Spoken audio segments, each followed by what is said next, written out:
मुंशी प्रेमचंद की कहानी कफन। सर्दियों का समय था। एक झोपड़ी के दरवाजे पर बाप बेटा बुझी हुई आग के सामने बैठे हुए थे। झोपड़ी के अंदर बेटे की पत्नी बुधिया प्रसव के दर्द से गुजरने की वजह से करहा रही थी। कभी हल्की तो कभी जोर से उसके मुख से चीखें निकलती थी। उसके करहाने की आवाज और चीखें सुनकर दोनों बाप बेटे का दिल सहम जाता था। बुधिया के ससुर घीसू ने आधी रात तक चीखें सुनी और फिर थक कर कहा कि ये बचेगी नहीं। घीसू का बेटा और बुधिया के पति माधो ने चिढ़ते हुए जवाब दिया, मरना है तो जल्दी मरे। पिता ने कहा, अपनी पत्नी के लिए ऐसा कह रहा है जिसने अपना रात दिन इसी घर को दिया। तब दुखी आवाज में माधो बोला, मुझसे उसका इस तरह तड़फना और हाथ पांव मारना देखा नहीं जा रहा है। दोनों ही बाप बेटे काम से जी चुराते थे। बाप एक दिन काम करता तो 2 दिनों तक घर में आराम करता। उसका बेटा माधो तो और भी ज्यादा कामचोर था। 1 घंटे काम करता था और फिर 2 घंटे तक हुक्का पीता रहता। इनकी ऐसी ही हरकत की वजह से कोई इन्हें काम नहीं देता था। ऐसा नहीं था कि गांव में काम की कमी थी, लेकिन घर में जब तक खाने के लाले न पड़ जाए तब तक ये काम के लिए घर से निकलते नहीं थे। पूरी झोपड़ी में 4 बर्तन और कुछ फटे हुए कपड़ों के अलावा कुछ भी नहीं था। दौलत के नाम पर यही था इनका। दोनों के सिर पर खूब कर्ज था, लेकिन संतोष इतना कि इन्हें बस एक टाइम थोड़ा खाना मिल जाए, इसके अलावा कुछ नहीं चाहिए था। दुनिया भर के ताने भी सुनते थे, लेकिन इन्हें कोई फर्क नहीं पड़ता था। इनमें इतना संतोष था कि इनके सामने साधु संतों का संतोष भी कम पड़ जाता था। जब बहुत जरूरत पड़ती थी तो बाप पेड़ से कुछ लकड़ियां तोड़ता और उसका बेटा उन्हें बेचकर कुछ पैसा ले आता था। ये पैसा जब तक इनके पास होता तब तक दोनों में से एक भी काम करने के लिए नहीं जाते थे। अगर कभी घर में खाने को कुछ ना होता तो आस पड़ोस के खेतों में कभी आलू ले आते तो कभी गन्ना। आखिर गांव था, किसानों का ही किसी न किसी खेत में मौसम के अनुसार कुछ न कुछ मिल ही जाता था। इसी तरह से घीसू ने अपनी जिंदगी के 60 साल काट लिए थे। आज भी बाहर आग के पास बैठकर किसी के खेत से लाए आलू को भूनकर दोनों बाप बेटे खा रहे थे और बुधिया अंदर दर्द में तड़प रही थी। माधो की बुधिया से कुछ साल पहले ही शादी हुई थी।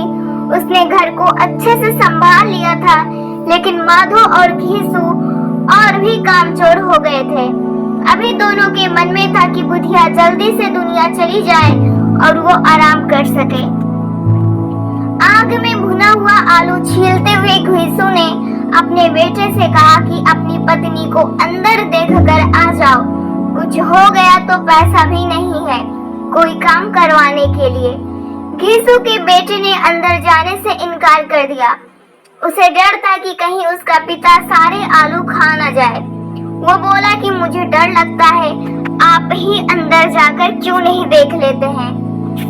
माधो के पिता घीसू ने जवाब दिया, कैसा डर, मैं बैठा तो हूँ यहाँ। तुझे पता है जब तेरी माँ बीमार हुई थी मैं उसके पास 3 दिन तक बैठा था। अगर मैं अंदर जाता हूँ तो उसे शर्म आ जाएगी। ससुर हूँ उसका, वो कैसे मेरे सामने अपने हाथ पांव पटक पाएगी।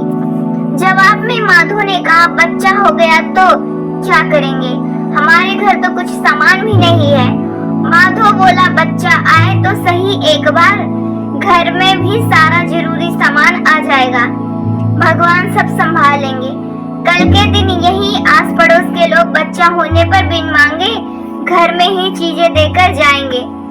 वैसे घीसू के गांव के मेहनती किसानों की भी हालत कुछ अच्छी नहीं थी।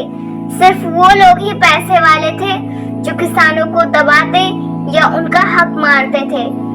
घीसू के साथ यही चीजें सबसे अच्छी थी कि उसका कोई पैसा नहीं मार सकता था। वो ना तो रात दिन मेहनत करके पैसा कमाता था और ना ही अपना फायदा किसी को उठाने देता था। कोई काम देने आ भी जाए कभी तो 3-4 गुना ज्यादा मजदूरी की रकम बता देता था। घीसू को इसी बात की तसल्ली थी कि वो दूसरों की तरह रात दिन मेहनत करके भी फटे हाल में नहीं था। वो तो मेहनत करता ही नहीं था और अपनी जिंदगी को मजे से जीता था। उसके साथ के लोग मुखिया या गांव का दूसरा ओहदा हासिल कर चुके थे, लेकिन वो गरीब का गरीब ही था। इस बात के लिए गांव के लोग उसे कोसते थे, पर मजाल है कि घीसू को कुछ देर के लिए भी बुरा लगे। घीसू और माधव को भूख इतनी लगी थी कि वो गरम गरम आलू खाकर अपनी जीभ जला रहे थे। आंखों से आंसू निकल रहे थे, लेकिन पेट की आग बुझाने के लिए वो गरम गरम आलू को निगल कर उसकी आग को पेट तक पहुंचा देते। ज्यादा गरम आलू खाने की वजह से दोनों की आंखों से पानी निकल रहा था, पर भूख तेज थी, इसलिए दोनों में से कोई रुका नहीं। आलू खाते हुए ही घीसू को 20 साल पहले निकली ठाकुर की बारात में मिली दावत याद आ गई। उस दावत में जिस तरह से पेट भरकर घी में तली हुई पूड़ियां, कचौड़ियां और दूसरे व्यंजन खाने को मिली थी, वैसा दोबारा कभी नहीं मिला। यह सब सोचकर घीसू मुस्कुराया। तब तक आग में भुने हुए आलू खत्म हो चुके थे। अब घीसू और उसके बेटे ने हाथ धोया और दोनों सो गए। उधर बुधिया अभी भी दर्द से कढ़ा ही रही थी। रात भर अच्छे से सोने के बाद जैसे ही माधव की नींद खुली तो सबसे पहले अपनी पत्नी को देखने के लिए गया, लेकिन तब तक उसका शरीर ठंडा हो चुका था।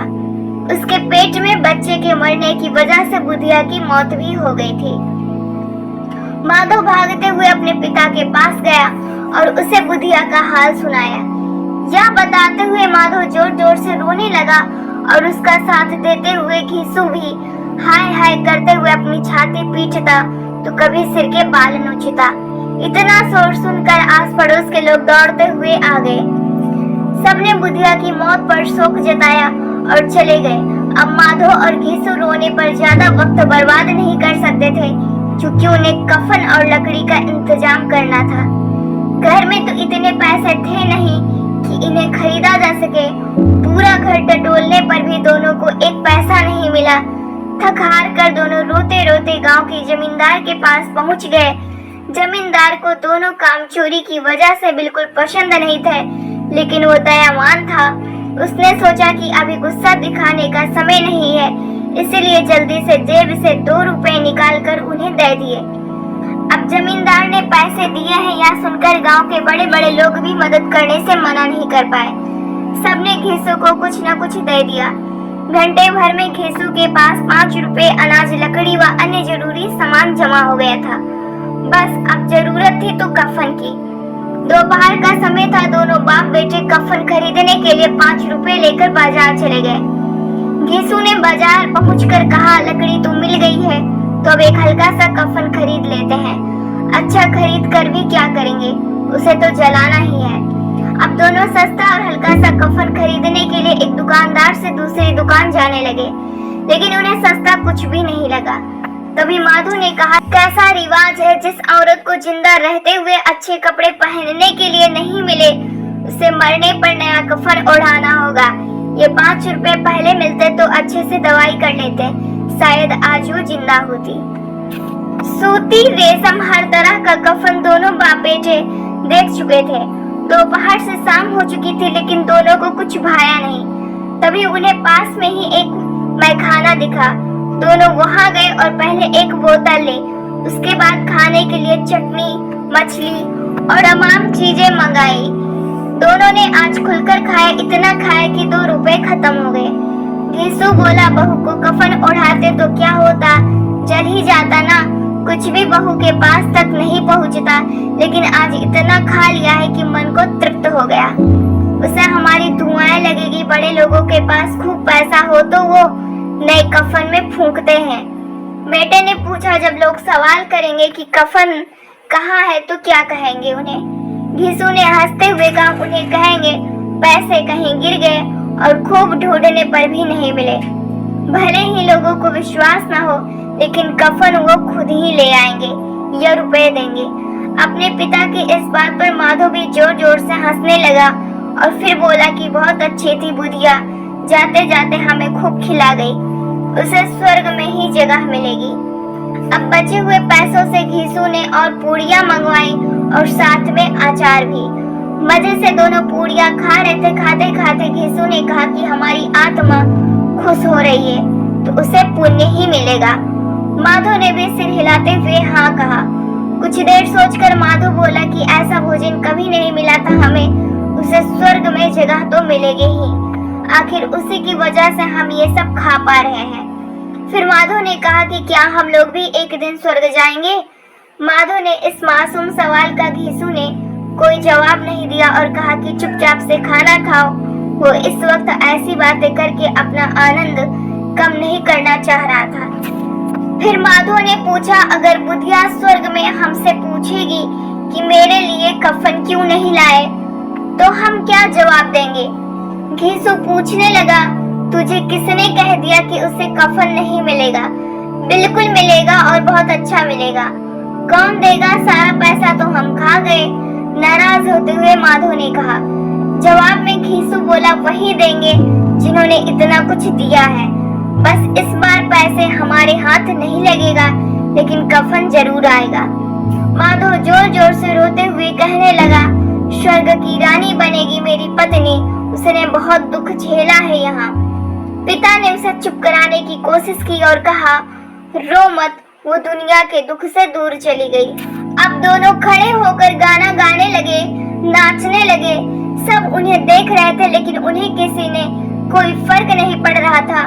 नशे में चूर बाप बेटा नाना झमकावे गाते गाते उसी जगह पर गिर गए। कहानी से सीख, इंसान को काम चोरी नहीं करना चाहिए, वरना जीवन को चलाना मुश्किल हो जाता है। साथ ही ज्यादा संतोषी होने से जीवन में आगे बढ़ने की चाह ही खत्म हो जाती है।